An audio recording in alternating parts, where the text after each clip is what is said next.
Hi YouTube, this is me, Adam again. I'm posting a reply to the contest that JD has up about how you store your records. I wrote down a few of those questions. I thought they were really interesting, and this is basically how I store my records. I don't have a extremely methodical system per se. But that is mostly due to I'm having to move around a lot. But this is what I do so far. First question, which sleeves do you use, inner and outer? Well, we can start with outer.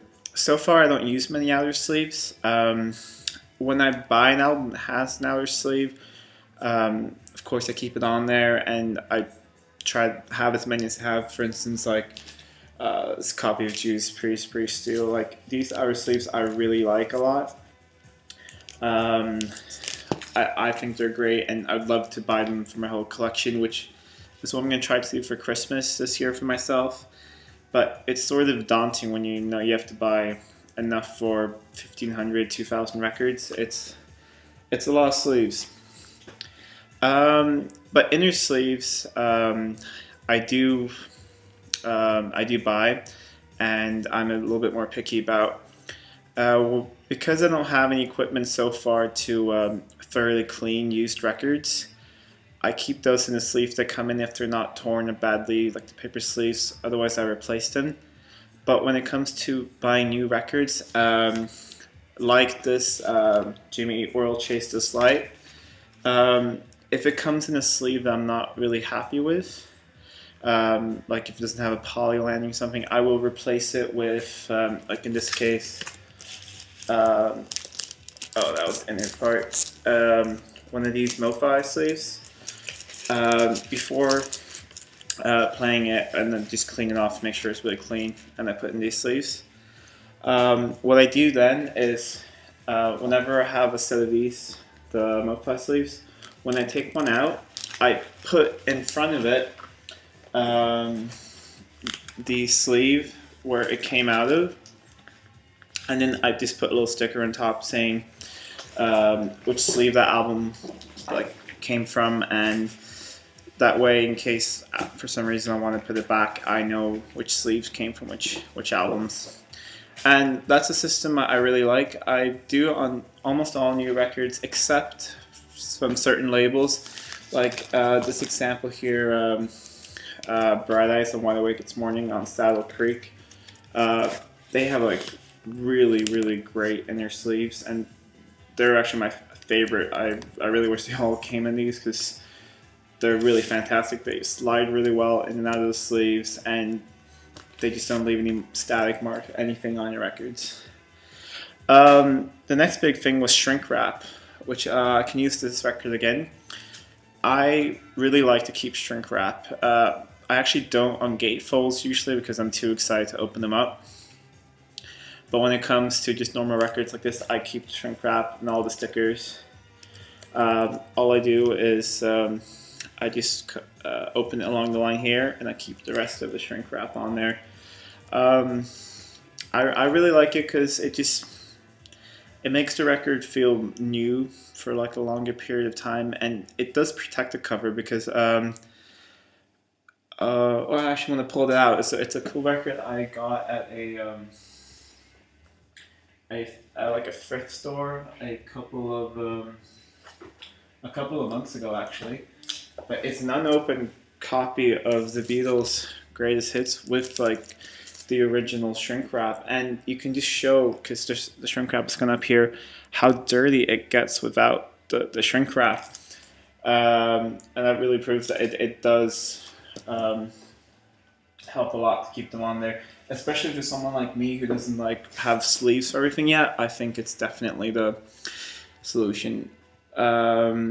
But for certain other albums, like here, Def Cab for Cuties, latest album, where the shrink wrap is really loose like this. It's not actually a shrink wrap, it's more of a cover where you rip off the top and a sticker on it.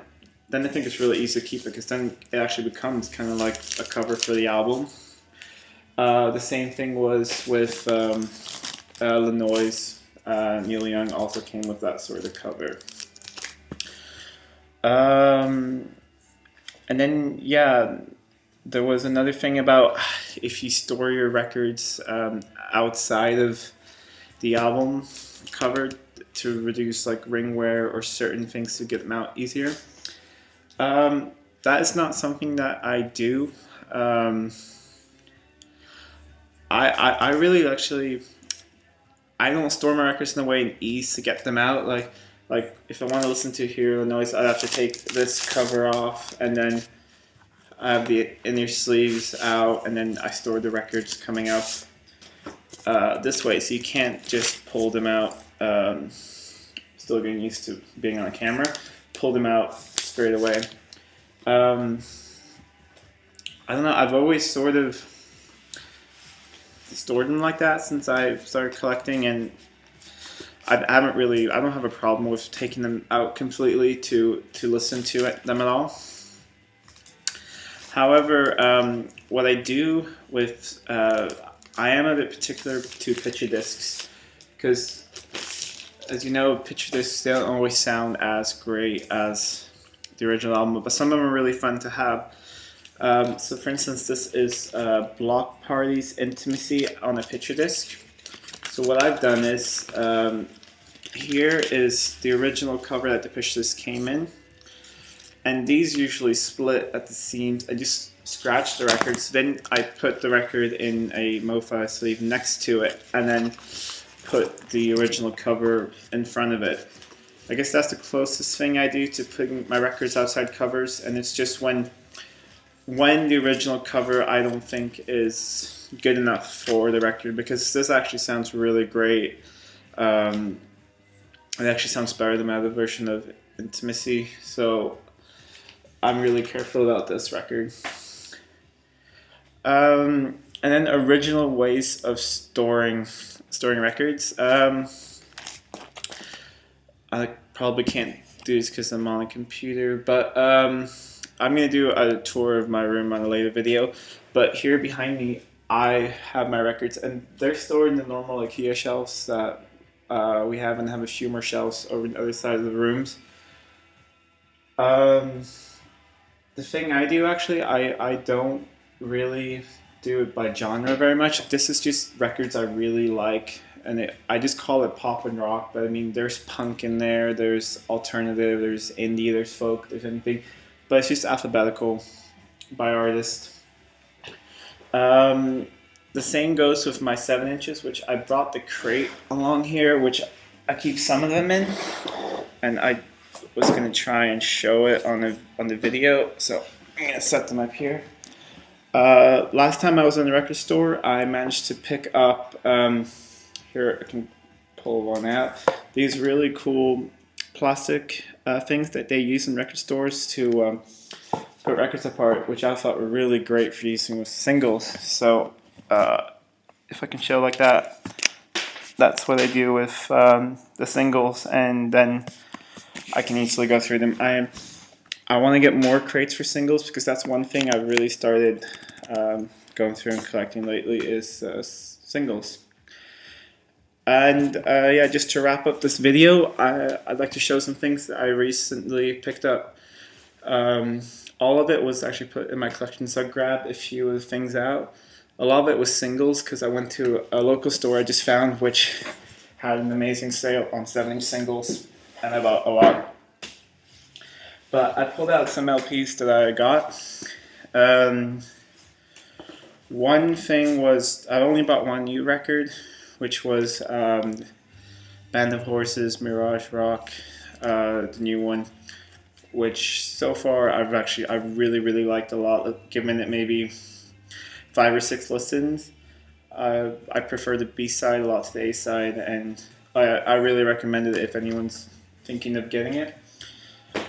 The other one I picked up was something I wanted to get for a long time, which was T-Rex's Electric Warrior, and this is the first pressing that was done in German, so that was cool with all the German stuff on the back. And then I picked up something in the bargain bin, which was just a Kim Wilde album. I believe her first one is self-titled. It has the hit song "Kids in America," and I've um, I've never really listened to her much, and I just thought for this was the equivalent of $1, and I just thought I'd give it a listen. And so I haven't really yet, but I listen to it tomorrow and see what I think of it. And then I picked up a 12-inch single of it's actually a remix version of my favorite dance track of all time. It's from the 80s. It's New Order's Blue Moon, and this is New Order's Blue Monday. All right, there we go. And this is the 1988 version with Beach Bug and the B-side. And yeah, this is just, whenever I see a copy of Blue Monday, it doesn't matter if it's a remix, if it's on blue vinyl, if it's 7-inch, 12-inch, anything, I'll pick it up because it is possibly my favorite dance track. And yeah, that wraps up this video really. To show what's been playing in the background, it's a Swedish band which are really bigger called Kent, sort of a post-punk alternative sort of thing. And here's the back in case I want to see it. This is a really cool band. I recommend it, especially, I mean, I don't know if you can get a hold of it in the States. But just check it out on YouTube maybe. It's just Kent, and it's, I mean, they sing in a different language, but it's really, really cool creative music. Alright, that's everything for now, so I'm going to sign out.